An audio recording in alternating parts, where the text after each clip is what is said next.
Xroniki miqren ümumiyyətlə tibbə bəlli deyil ki, xroniki miqren nədən əmələ gəlir. İnsan var ki, baxırsan, belə deyərdim ki, tərtəmiz, heç bir problemi yoxdur, hər şeyini yoxlatdırıbdır, mənim yanıma dəfələrlə ki, amma miqreni var.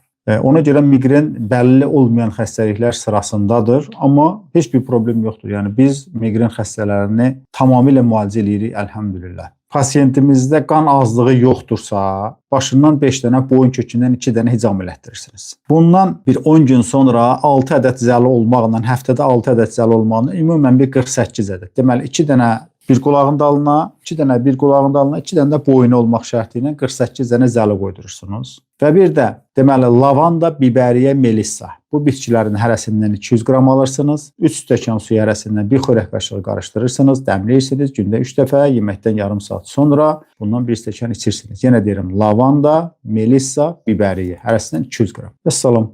Bir də onu deyim ki, zəli müalicəsi tam qutarandan sonra üstündən bir 15-20 gün keçəndən sonra həmin hicama demişdim, başdan 5 dənə, boyun kökündən 2 dəfə, bax onu bir dəfə də elətdirirsiniz. Bununla da miqrenə əlvida inşallah.